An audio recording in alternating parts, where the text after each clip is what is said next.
Hi, Barbaron. How are you? Good, good. How was everyone?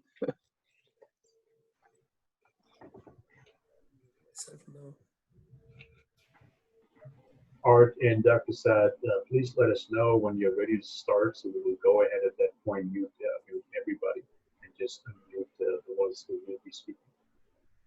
Okay. Well, Hi, Doctor. Good to see you. Good to see you.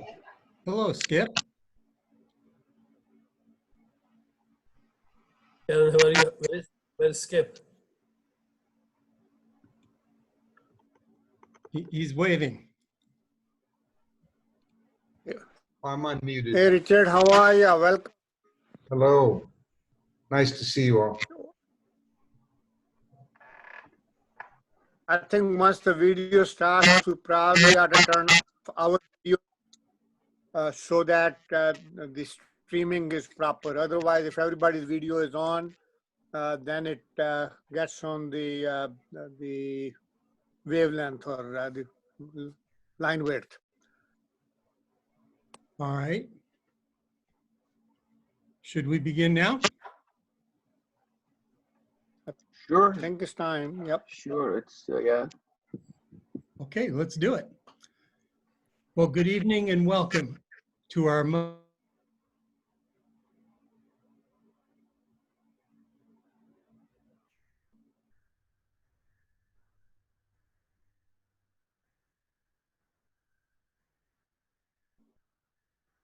Hey, Art, you're muted.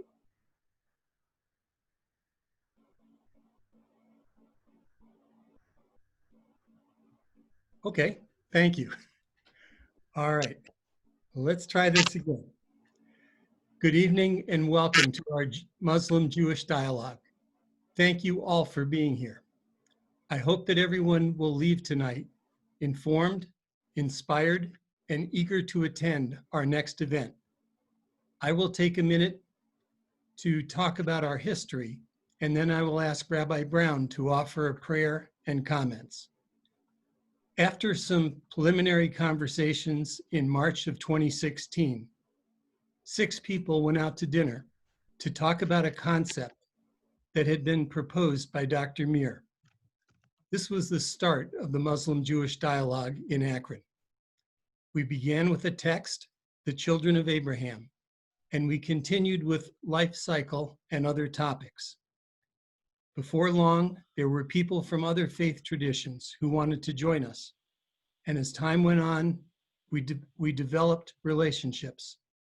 Through dialogue, we got to know each other as brothers and sisters. We are minorities, each representing about 2% of the US population. We have no tolerance for hate or bigotry of any kind. On the contrary, we should all know that we have each other's backs. Thanks to the leadership of Dr. Mir and all of our participants, this program has been an overwhelming success. And now I'd like to ask Rabbi Brown for his comments. Thank you, Art. I want to offer a little bit of comments first, and then a bit of a reflection, perhaps, not necessarily in prayer form. I don't know much about Kashmir, and so I'm excited for the topic this evening. And I looked into, just in preparation, a little bit of the history, and it strikes me that even though the Judaism and Islam are centuries old, and we have a long history, that much of the last century of our interaction in our world has been built on really the conflicts born out of the beginning of the 20th century.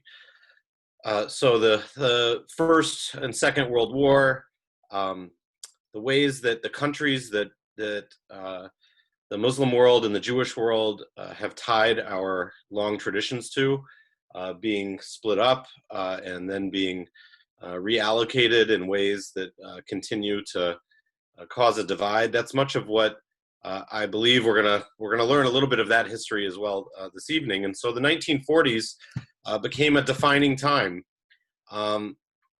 for both our peoples and our modern history. And I think we all know the challenges that have come out of that, but in some ways there's a bit of a shared story there in different parts of the world, and I think that's part of the Kashmir story as well. So prior to that, there was an author named Aaron David Gordon, who lived right around the time of the First World War, and he wrote about a connection to to Palestine, which of course is not the Palestine as we know it today, prior to there being a state of Israel. And I want to share it, not thinking of the Palestine that we know today, but I think he offers a sentiment about what it means to have a place that a physical place that's an anchor for you in the world. And I think it's a very much, I would like to believe, I hope it's fair for me to imagine that for our Muslim friends, that this is something that you would say as well, even if the country may change. The idea, he writes, I think, beautifully about the idea that even when we live in a country that is not a country that we may link our heritage to, that we still seem to have a connection. So here's what he writes, and I offer it as a prayer for us as we come to know the story of Kashmir, and come to hear what I imagine is a story of yet another people who are fighting and struggling over their homeland and their definition as to what country is theirs and how that ties to their tradition.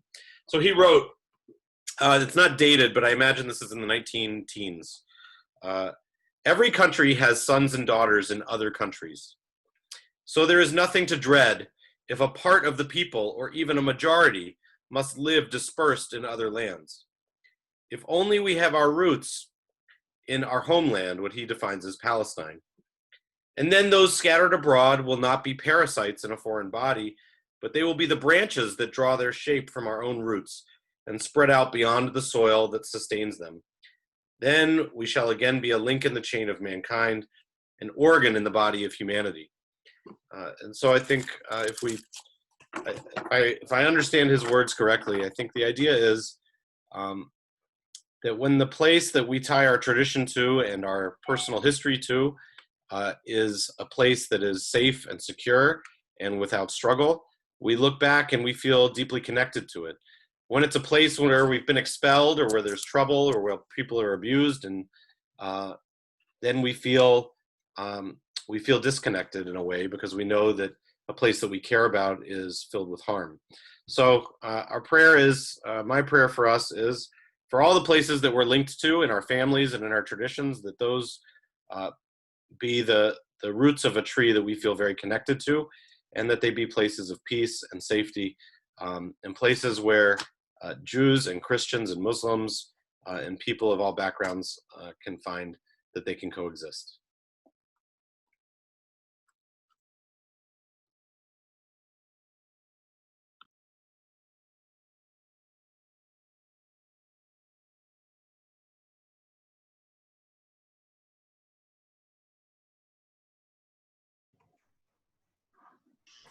Thank you so much, Rabbi Brown, and thank you, Art.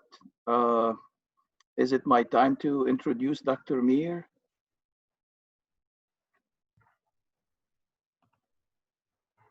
Okay. That's right, Dr. Saad. That's your next on the agenda. All right. Okay. So Dr. Mir has been with ISAC for as long as I remember. Despite his length of service, his energy, drive, and determination have endured. He is a bridge builder, humanitarian, and leader in his own right. He's a medical doctor who specialized in the digestive system. He's a gastroenterologist and who served his patients with utmost compassion, competence, and professionalism. He recently retired from his medical practice after decades of service to this community. However, he has been busier than ever advocating for the land where he was born and raised, the land of Kashmir. This happens to be the topic of this evening. Dr. Mir has left his undisputed mark on ISAC, I am sure that ISAC would look different today had it not for Dr. Mear's numerous contributions and wisdom. He held many positions, including president of ISAC, chairman of Long Range Planning Committee, and his latest director of public relations and one of the founders of the local Jewish-Muslim Dialogue Task Force. While this introduction does not do justice to Dr. Mear, I look forward to hearing his presentation and will not say a whole lot anymore. Now, after Dr. Mear's presentation, Art and I will take written questions that can be entered in the chat icon if anybody has any questions. Without further ado, please, Dr. Mear. Thank you, Saad. Thank you, Art. Thank you, Rabbi Brown. And thanks for him for managing the thing behind the scenes and being always helpful. Good evening. Salams, shalom, my brothers and sisters. Can you hear me? Yes, we can. Okay. I'd like to thank the Jewish-Muslim Dialogue Group and our brothers of the two congregations and the third congregation, if they are here today, for inviting me to speak on the topic of Kashmir in this virtual session tonight. Kashmir has been in the news for the last 1 year. Many Americans do not know too much about it. So we'd like to show you the map of Kashmir. Are you able to see it?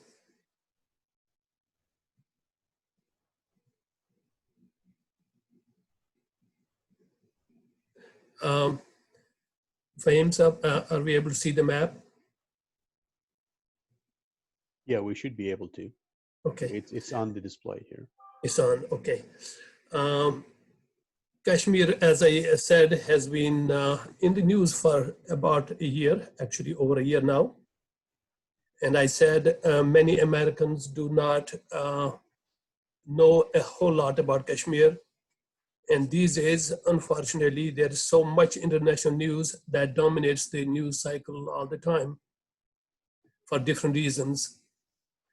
As you see, Kashmir is tucked in the far north corner of the Asian subcontinent. It is called Jammu and Kashmir. It's based on the historic formation of Kashmir. It is situated between 12 most majestic mountains, including the Himalayas, the Karakoram, and many others, including K2. K2 is the second highest peak in the world, 28,000 some feet. That's in the northern part of Kashmir. It is about 85,000 square miles in expanse. You would sort of imagine it to be the size of Minnesota. The Vale of Kashmir which is within these mountains, is arguably one of the most, if not the most picturesque place on earth, with lakes and valleys and lush forests, meadows, and thousands of apple orchards. It is considered to be the densest apple orchard place in the world. And it's the fifth largest place of apple producers in the world. But that has not saved Kashmir from getting into trouble. With 16 million of its people, sometimes succumb to drought, sometimes to war, sometimes to famine, like Rabbi Brown said so beautifully, and I don't know how to recapture his words. I made some notes, but I'll have to read them at a later time. It is surrounded in the south by India, as you know, and in the west by Pakistan, and northeast by China. And there's a small sliver of Afghanistan going right across the top. Kashmiris do have their own dominant one culture, but there are many subcultures like any other society. It has its own humor, its melody, its attire in its folklores. And of course, the way Kashmiris drink tea or tilt their hat, how they use saffron in their food, the cuisine they like. The Kashmiri cuisine is called Wazwan. Wazwan is a unique kind of experience. If you ever go to Kashmir, please let us know. You'll be entertained with all our hearts, and you will know what a Kashmiri cuisine is, even during the times of stress and strain. Demographically, Kashmir is 70% Muslims. The valley is about 98% Muslims. The Jammu province is approximately 30% Muslims. Ladakh is about 52% Muslims. The Hindus in Jammu are 25. Total Jammu Hindu population is 25%. In Jammu, they are approximately 70%. Then there is 2.5% Sikhs and 2.5% Buddhists, mostly in the Buddhists mostly in the Ladakh region. As you know, Ladakh and Kashmir have been in the news not only because of Kashmir, but also because of the conflict between China and India. That happens to be not in China and not in India. That happens to be in the Ladakh province of Kashmir, which on August 5th last year, India unilaterally, for whatever reason, they know best, they split Kashmir into two parts. The Jammu and Kashmir on the southwest, which is the most populated area, Kashmir Valley being the most populated. And then they took the more northern mountainous area, northeastern part, which is Ladakh, which is the dominant physical mass, and split it into Ladakh separate and Jammu and Kashmir separate, and made both entities as so-called union territories. Mind you, Kashmir has been a state for the last 5,000 years, off and on, increasing and decreasing in size like the moon. And so has it been true about India, Pakistan, and entire South Asia, and also the Middle East. Things increase and shrink. The maps arrange and rearrange themselves, or the people do. But back in 1947, when the British left Indo-Pakistani subcontinent, India got divided into two parts: Hindu India and Muslim Pakistan. In between, there are 560 princely states that were not directly ruled by the British throne. They were ruled by local rajas and kings. In Kashmir, parallel to what was happening in India and Pakistan, which themselves had very sort of checkered history in the past. In 1931, there was an uprising in the capital city of Kashmir, in which 22 people got massacred, killed, during calling the call to prayer during a hearing of a revolutionary. By the middle of that year, there was an armed revolution in the western part of Kashmir called Azad Kashmir now, or the Free Kashmir, which is affiliated with Pakistan. And as they were heading towards the capital, which was Kashmir, as you probably may not know, up until last year, Kashmir had two capitals. The summer capital was in the more pleasant weather in the Kashmir Valley, and the winter was in Jammu, which is dry and has no snow. That has changed now. But anyway, when the Maharaja left, he signed a standstill agreement between India and Pakistan so that I'll not join either one. But he was cajoled by the Indian government at that time and taken into New Delhi, India. He stayed in a hotel called Imperial Hotel, where my family and I have stayed many times in the recent past. They claimed that he wanted refuge, and we were going to give him the refuge, but he'll have to sign an instrument of accession. From all we know, all the data that has been explored in the world, including the United Nations, that instrument of accession has never been found. But what they did is they put a 16-year-old son of the Maharaja, his name was Karan Singh, who became the president of Kashmir then. They put him in position in power. The war broke out because Kashmiris are related to the northwestern frontier province where Imran Khan's original ancestry is.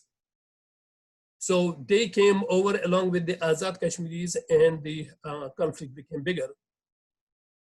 India took the case to the United Nations, and they passed a resolution on April 21, 1948, called Resolution 47, guaranteeing the Kashmiri people the right of self-determination. The political status of this period of time was that in 1948, Sheikh Abdullah, who was the charismatic 6'5" towering figure, he was the most charismatic figure, and he was a friend of Pandit Nehru of India. And so he became the prime minister, but in 1953, they overthrew him, and there was a coup d'etat, and they had his assistant become the prime minister. He was then cajoled, as his 22 other top political activists were also put in prison. Sheikh Abdullah then comes out of prison when I was in medical school, 11 years later. And by then, the whole landscape had changed. He would never be allowed to rule as prime minister, but then he had to come back as chief minister. The right of self-determination never took place. Over and over again, and they changed rules, and in 1953, when Sheikh Abdullah was overthrown, the process of changing the constitution started. In 1958, Article 370 and 35A were mutually arranged, so that Kashmir could stay within a certain degree of autonomy within the Indian state. Article 370 would tether us together, whether people liked it or not. There was no choice. And that would, the Article 35A would keep the properties of Kashmiris limited to Kashmiris in terms of immovable property, which was an order passed under the Maharaja, the king, in 1857. So it was an old law. These articles were then hollowed out by the federal central government, and there wasn't a whole lot left to it, but yet people were able to hold their jobs and hold their properties, and the people could not just come and jump into a small state, which is such a breathtakingly beautiful. People would run into it, but ultimately the Kashmiris had lost pretty much everything. There were uprisings right from my time. When I was in college, we were activists even at age 15, 16, and then medical college, and through coming here, many generations have continued that yearning, that desire, that aspiration for freedom has never gone away. It really doesn't matter what the size is. Since there were many rigged elections between 1990 and 2018, it is estimated by the United Nations human rights organizations that 100,000 people have died, 8,000 have disappeared, and approximately 30 massacres have occurred, including my town where my brother is, another town where my favorite lawyer was, and another town where I went to college, and many others in the capital city where I went to medical school. There are half widows, and there are approximately 50 mass graves. In them is lying my cousin, who we don't know where he is buried, and there is lying my brother, who we know where he is buried. And there are thousands of others. Then it comes to August 5, 2019. For some reason, the current government the right-wing Hindutva government of Modi, they overnight imposed a lockdown and blackout. My wife was in Kashmir then. I was in San Francisco at that time in a wooded area, camping with my grandchildren. And we could not contact her for 2 weeks. They cut off all telephone lines, landlines and cell phone lines. And when it came back, there was no 4G, it's only 2G. There were military and paramilitary forces. It is unbelievable that there would be that much army of one country that would be located in one state. At that time, there were 800,000 soldiers that's been there since 1990s. They got 225,000 more paramilitary forces that night out between 4th and 5th. Everything was closed, nobody could get out. The total military strength right now, according to the multiple agencies in the world, is 1 million soldiers. And there are only 8 to 9 million Kashmiris living within that valley where those soldiers are. Now, they rounded up 13,000 people, including children, some younger than 10. And they knew where any child is because due to Chinese technology, they know exactly when you are either throwing stones or going on rallies, just like you have in Seattle and other places. So they were able to round them up. Pretty much all significant political leaders are still in prison. They are all over India, some in the northern India, some in Delhi, and some in Kashmir. Even those who had been chief ministers of India under other governments, including Modi, they all are, actually his ex-chief minister is still in prison. So the purpose of abrogation, we don't fully understand, but one can make a guess. This Hindutva government had been undermining the Indian National Congress ever since the creation of India. They are basically right-wing racists. So they wanted to take over Kashmir for a long time to make a point. They want to annex land, they want to do forced demographic change and exterminate the indigenous Muslim majority. The Human Rights Watch has sent out a human rights alert that Kashmir is heading towards the later phase of genocide. They then, in October last year, they passed what's called the Jammu and Kashmir Reorganization Act and the domicile order. Now, according to those, Kashmiris are not the only ones who can have property in Kashmir now. Any Indian can come from anywhere. He has to just apply online and they'll get a domicile certificate given by the Lieutenant Governor of Kashmir, who is not elected. He comes from India. What has happened since then, they have started doing what's called population flooding. These are new terminologies. They have started confiscating land and expropriating that. The military can now go anywhere and can tell them, I like this property for my military officers. Any military officer that has served more than 10, 12 years in Kashmir can get property in Kashmir. Anybody that has done high school there can get property now. So what is happening also is that the hydroelectric projects, Kashmir has a lot of rivers. All the hydroelectric projects are now owned by India. So Kashmiris don't get anything. They are doing the cultural and racial and religious genocide. Their view is, and they make no bones about it, they go all around India and tell the pro-Modi party that we want to get from Afghanistan to Bangladesh, that includes Pakistan, Kashmir, Bangladesh, and India, all of it is theirs. And they also want probably access to the Silk Road and where they're having trouble with the Chinese. So what are the domicile steps? You get the domicile certificate, you come in.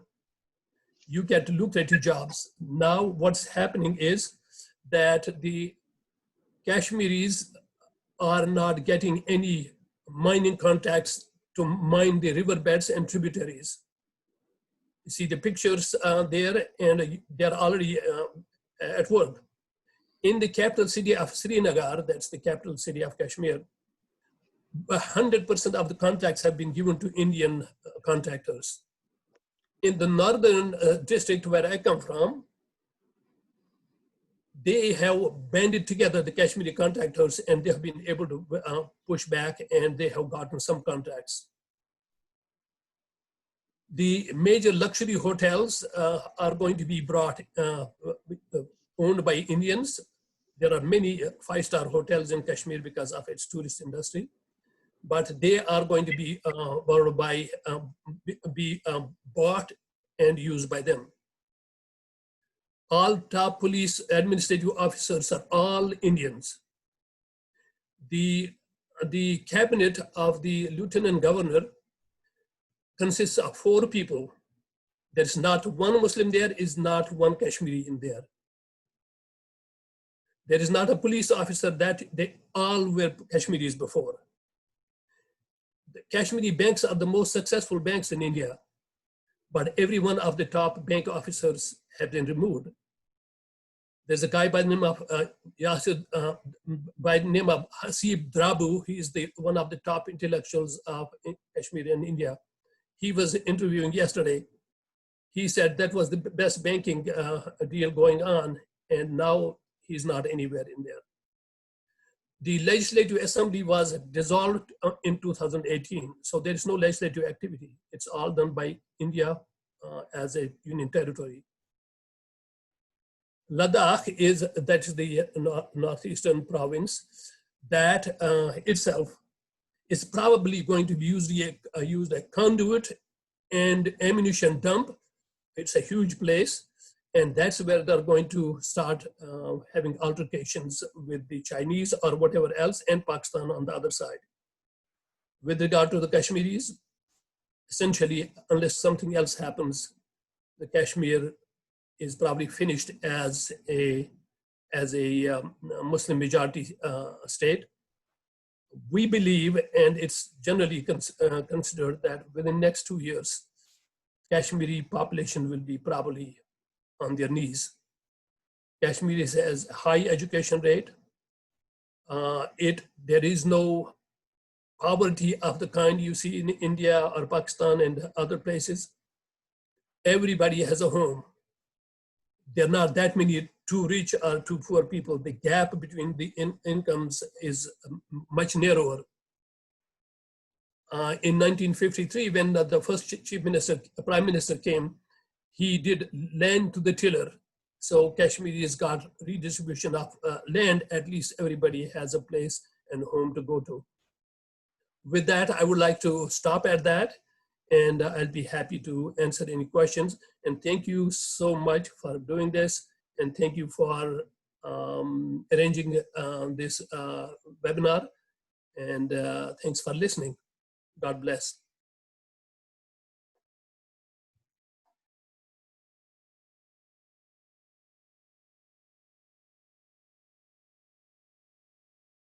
Can you hear me? Hello? Yeah, we can, Dr. Mir, yes. Okay. Yeah. I just want to make sure I was not speaking.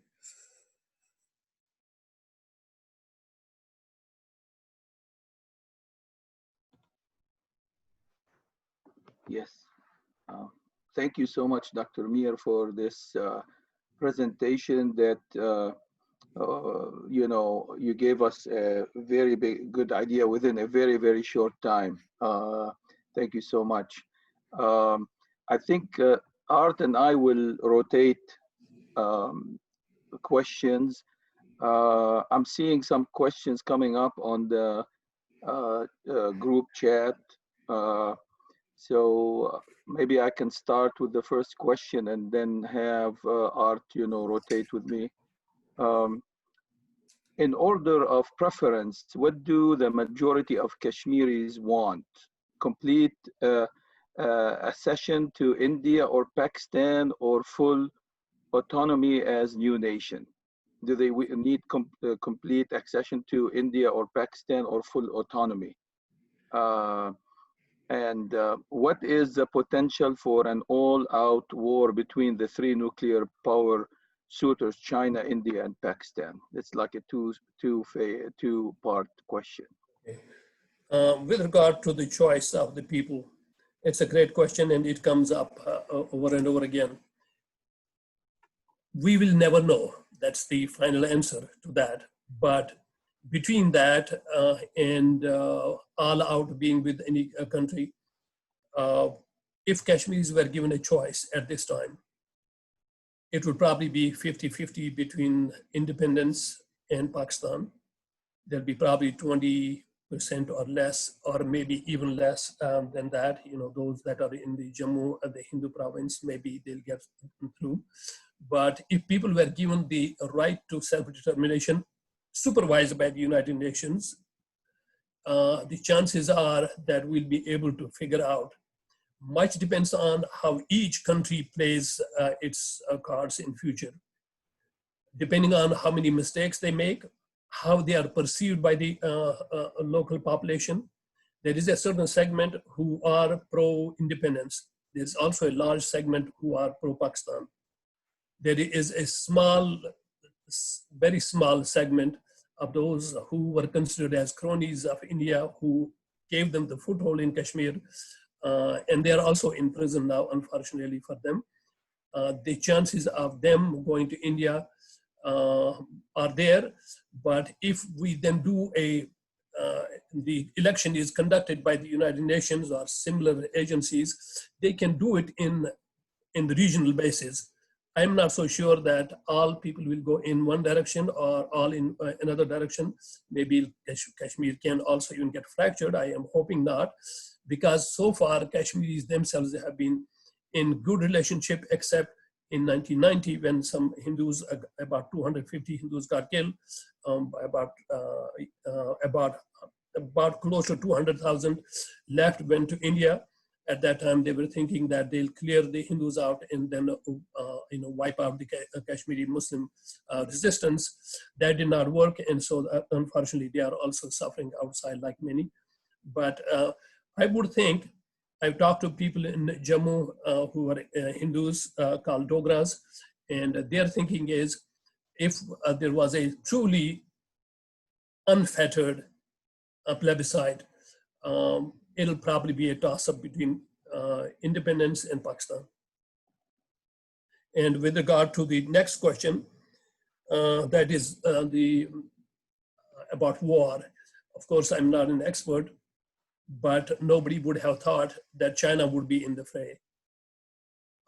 China has its main interest is in business.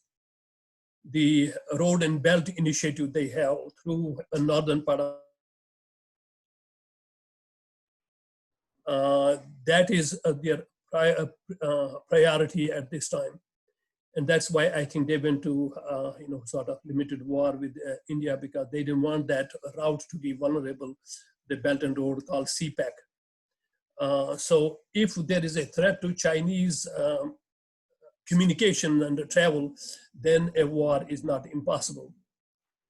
From what I have been listening to the experts from India, Pakistan, but not really China, they would suspect that if war was to take place, it would be a draw again. India and Pakistan have equal amount of nuclear weaponry. Pakistan did not have the tactical nuclear missiles, now they have them too. So they would stand their ground on the international border. So whether either one will win or not, there'll be a lot of destruction. And that'll be one thing that the Kashmiris should not wish. But it can be a mistake.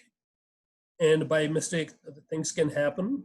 But I think there'll be not only Kashmiris will suffer, but Indian and Pakistani civilians will suffer in large numbers. And then you don't know, a miscalculation of a nuclear strike on one or the other, and then there'll be an all-out nuclear war.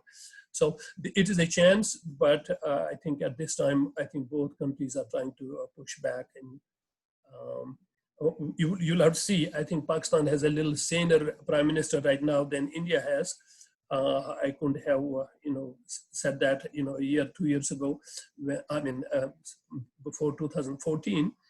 I think the previous governments would not have gone to war, and Pakistan could not afford to go to war. So God only knows. Nobody is talking about war yet, though. An all-out war. There are a number of questions in the chat box. Two of them are, well, why Kashmir? And two, what can we do? What can we in the United States do? What can the people in Kashmir do? Why is it happening to Kashmir, right? That's the first thing. Yes. We tried to hide as far back up in the Himalayas, but they chased us. They found us. So trouble is looking, everywhere. You go to Amazons, I think, trouble will come there too. Kashmir is strategically important now. Way in the past, maybe we didn't fully understand it. It's the Silk Route to Central Asia. It is between India and China. Both countries are powerful and, they are butting heads. It's also Pakistan there, which stands in the crosshairs of the current Indian government. Hopefully it won't last forever. But if they had their way, they would want to get the greater Bharata or Mahabharata, the bigger India. Their view is that they would like to have all the way from Hindu Kush Mountains in Afghanistan to the Bay of Bengal.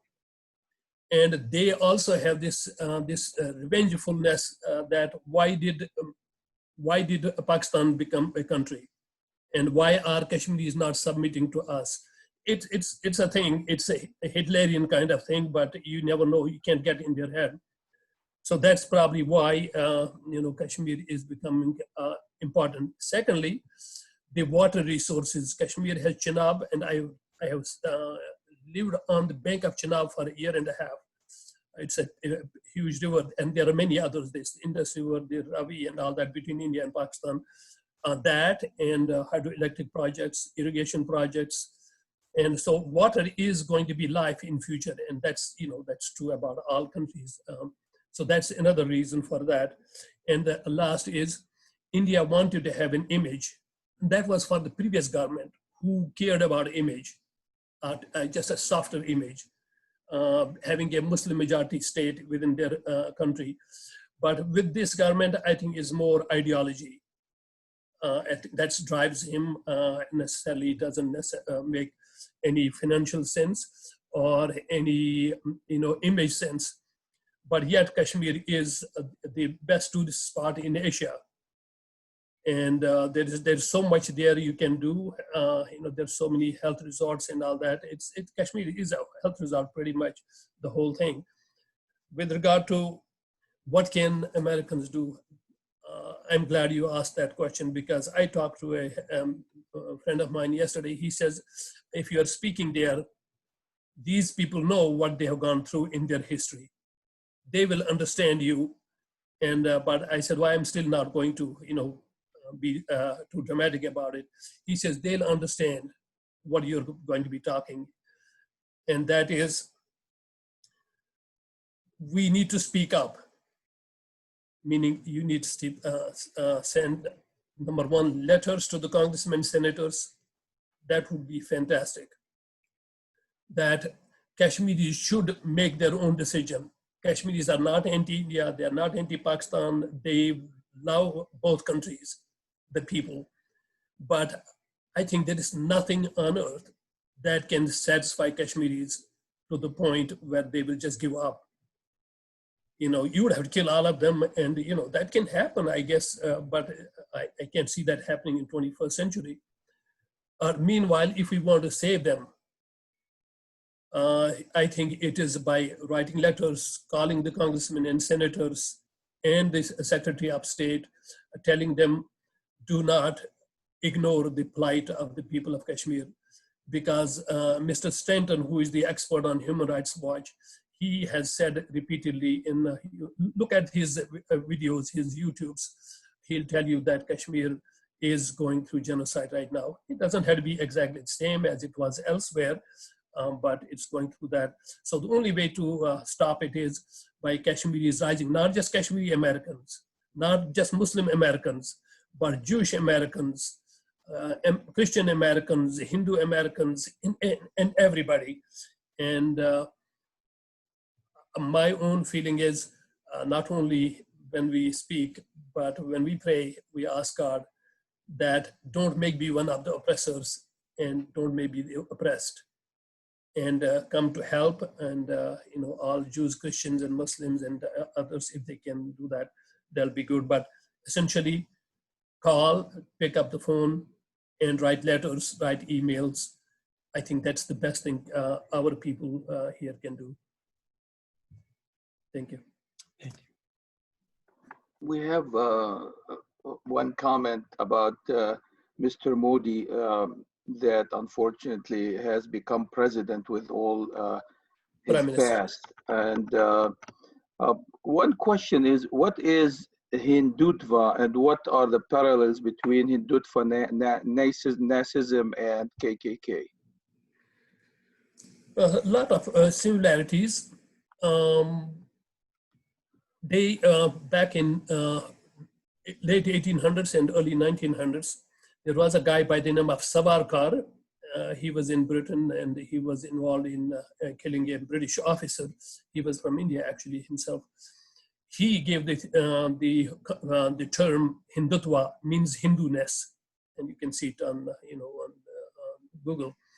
Hindutva means that you're not Hindu enough unless you believe that everybody that has ever been born within the Indian subcontinent is a Hindu, and they have become Muslims or Christians and others, and Sikhs for that matter. So they are really trying to make India all Hindu.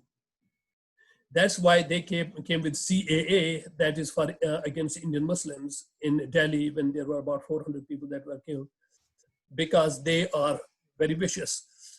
There are many of them, starting from Savarkar in 1927 all the way until now.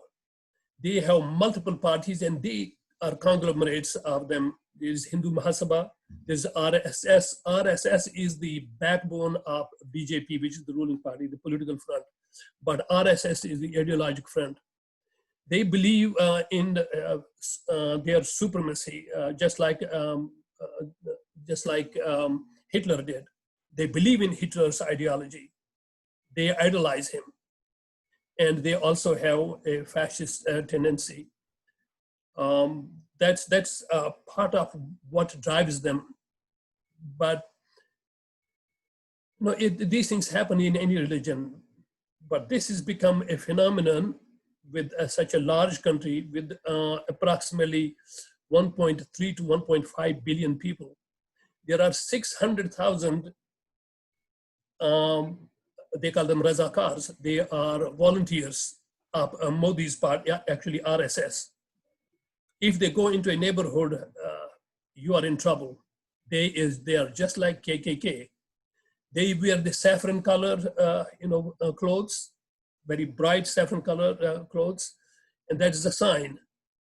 And and when they go into doing these exercises and all that, Prime Minister Modi also goes with them sometimes, either white clothes or saffron colors. Approximately 4 or 5 years ago, they were asking people, Christians and Muslims, to come. It's a program called Come Back Home. They were giving 4,000 rupees to an individual to 8,000 rupees to convert back to Hinduism. So that's basically gives you an idea. It's not the majority of Indian Hindus. If they were believing it all, then there would be nobody Muslims and Sikhs and Christians left. But luckily, they still are not the majority. But they did acquire, I think, more than 40% votes in these last election in different parts. Are they parallel to what's happening in Europe and here? It's a possibility. We don't know for sure what's in their mind. One other question would be, how much influence do the religious clerics have from any religion in influencing what's going on? But there are sometimes you'll see these YouTubes, there are some Hindu sadhus who are very religious and very knowledgeable. They don't like what's happening. But the organized church is very dedicated to the philosophy of RSS and Mr. Modi. They are the ones back in 1992, they had the Babri Mosque demolished. They thought Rama was born there. And, and they found nothing, but the Supreme Court of India is just cowing down to the current government, so they can't do anything about it. The clergy within the temples, they are extremely rich. There's gold. They think the biggest amounts of gold reserves are Indian temples, in Hindu temples. And if you have your hand in the cookie jar, you are a chief minister who is revered by them, then you don't have to worry about your treasures going empty. That said, a large number of these extreme Hindutva people are supporting the government. There are a large number of those who are true religious people, gurus. They do not have the same mindset. So we could not ever generalize them and say that they're all behind what's happening in terms of anti-Muslim and anti-minority rhetoric and actions. But they do use them, it's been done in Europe, religion was always used, and that still gets used some places and in many, many instances. The problem is the sheer number of 6 million volunteers is a lot of volunteers who are ready to go and kill and die. And so you don't have to have the majority, and majority becomes silenced. The media is a big issue in India right now, more than the clergy. The media have been silenced pretty much. There are only a few TV channels left out of dozens and dozens of channels. They're after you, they go, they threaten you, they kill the journalists, things like that.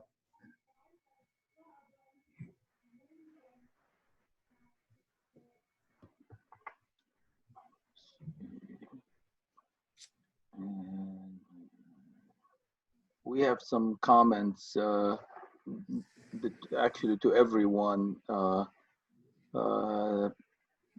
visiting Kashmir twice. It is the most beautiful place that I have seen in the world. It was so weird because at the time we went on a picnic and it seemed so peaceful. But I knew that there was unrest even in the 1970s. We have Dr. Mir, thank you for your insightful presentation. A key takeaway is that genocide is unacceptable anywhere, anytime, and to any group. We had one question about, I think you may have gone over that, the breakdown of Kashmir's population between the various regions controlled by Pakistan, India, and China. I think you probably touched upon that at the beginning.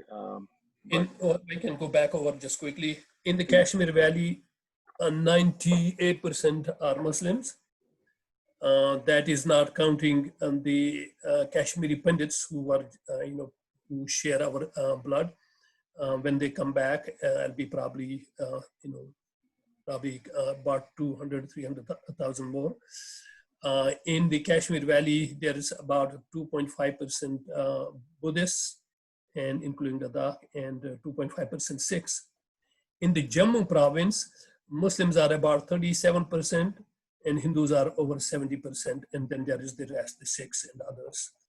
there's a small minority of Christians in the Kashmir Valley, and I haven't seen that many in Jammu, but I know there are churches, and I have not seen how many, but there are Christians in Kashmir because they used to be rulers at one time, indirectly at that time.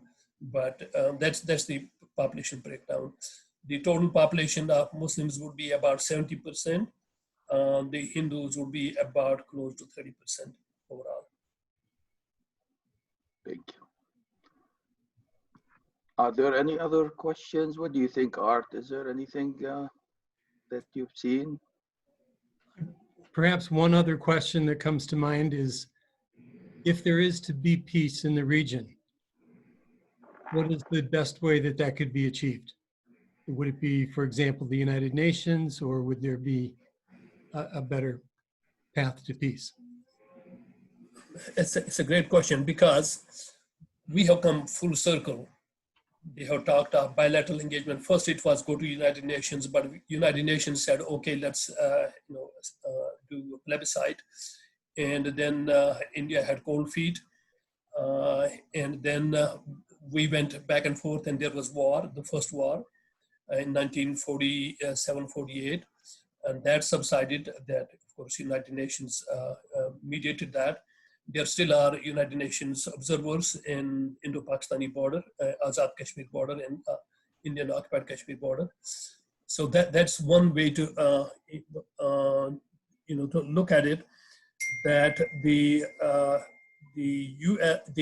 UN would be able to mediate, but they were quickly taken out. About 4 or 5 more resolutions were passed to mediate, but they did not work. Then there was war in 65, and then the leaders met. Then there was war in 71, then leaders met each time, and then was General Musharraf, and during his time, the Kargil war, they met again. But each time they wanted to bilateralize it. India has always wanted to have it only between the two of them. Kashmiris have never been allowed to come into the discussion. Now the pressure on in Pakistan is such that there is, I would believe, it would be foolhardy for them to go into any dialogues between India and Pakistan only. They'll have to have Kashmiris with them, and they will have to have a third party, either United Nations or US, or a third party such as Norway, Sweden, people who have history of impartiality. And that is possible. Right now, Kashmiris are saying nothing short of a right of self-determination. So, but it'll have to get there somehow by negotiations. And then ultimately, I think it's going to be the right of self-determination. And the way it'll be done is they'll accept the principle, then they'll go on the ground, and then they'll talk to different subgroups of people and find a consensus whether all of them want to be living together, side by side, which they have done before. And that would be one of the perfect way to do it, because a multi-religious, multi-ethnic group is the best for Kashmir. And if that doesn't work, then they can break it into, say, the Chenab Valley, that's the southwestern part of Kashmir, and that would be possibly, closer to Jammu, the Hindu part, and the northwestern part would probably end up being what Kashmiris would want as either an independent state, unless it's too small when it comes together. But the Azad Kashmir on the other side, which is with Pakistan, they'll probably want to, they are waiting for, for us to join them. And then maybe all 3 of them, all 4 of them actually, there's a lot of occupied areas and non-occupied areas that would be brought to work together. But it'll have to be done through dialogue, leading ultimately to some formula in which a plebiscite or referendum can be conducted to establish peace. And Kashmir has so much to offer for all of them. I mean, Kashmir would be offered a lot too by Indians, Pakistanis, and people coming from outside. I think it would all be, a peace will have to come someday. We don't know how and when. Okay. Well, Thank you so much, Dr. Mir, for your patience and presentation and taking the questions. We appreciate that. And if anybody has any more questions to Dr. Mir, you know, his email is public. Now I would like to ask Dr. Haq to give a brief announcement, if he's, I think he's still there, about the Interfaith Vigil against racism that's happening on Sunday. Assalamu alaikum. Salam, everybody. Fahim, can you put up the notice? Okay, there is going to be a Black Lives Matter Interfaith Vigil against racism. It's happening on the Second Baptist Church at 690 South Main Street on August 16th from 2 to 3:30 p.m. If the weather is bad, the rain date is August 30th. Akron Area Interfaith Council is sponsoring it. The Jewish community is sponsoring it. The Islamic Society of Akron and Kent is participating in it. We're all in this together. There are about 70 different groups that are participating and supporting it. Is Lydia on? She can also talk, and Art was also in the interfaith meeting in which this was discussed. So all of you who are available, please participate. It is it's a seminal moment in the time that we are living in, and we really do need to show the world and the community that we're all in this together. We have lived our lives. The problem is, what are we leaving for our children and for our next generation? And we need to hopefully leave a better world for them. Thank you. Thank you. Now we'd like to invite Imam Sekta to offer a prayer next couple minutes. In the name of God, the most merciful, the most compassionate. Good evening, everyone. And before I start the prayer, I would like to thank Dr. Mir for his perceptive and insightful presentation, educating us about Kashmir. And I also like to thank our speakers, Rabbi Josh Brown, Dr. Saad, Dr. Haq, and all our guests. It is so sad to hear what is happening in Kashmir, but at the same time, I feel it's very beautiful that we are here today from different screens, places, and backgrounds, standing together as one community to challenge this evil and to stop it. We are here today to say to the world that we do not normalize any kind of evil or any kind of bigotry or racism that is happening around the world. We are here today to say that the issue of Kashmir is our issue and their pain is our pain. And this gathering reminds me of a verse in the Holy Quran in chapter 7, where God says, وَالْمُؤْمِنُونَ وَالْمُؤْمِنَاتُ بَعْضُهُمْ أَوْلِيَاءُ بَعْضٍ يَأْمُرُونَ بِالْمَعْرُوفِ وَيَنْهَوْنَ عَنِ الْمُنكَرِ وَيُقِيمُونَ الصَّلَاةَ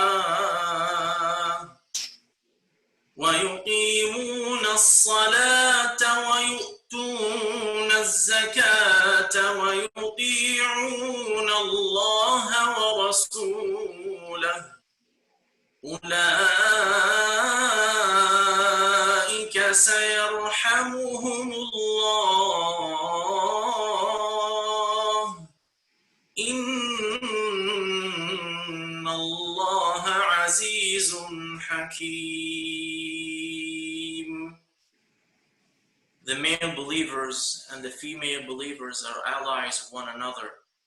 They enjoin righteousness and forbid evil. They establish prayers and give charity. They obey God and His messenger.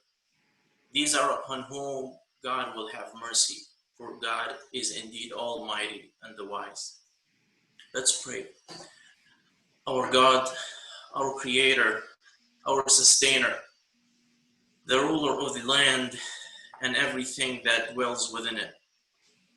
We praise your holy name, for there is none like you, our Lord. You created us each uniquely and perfectly.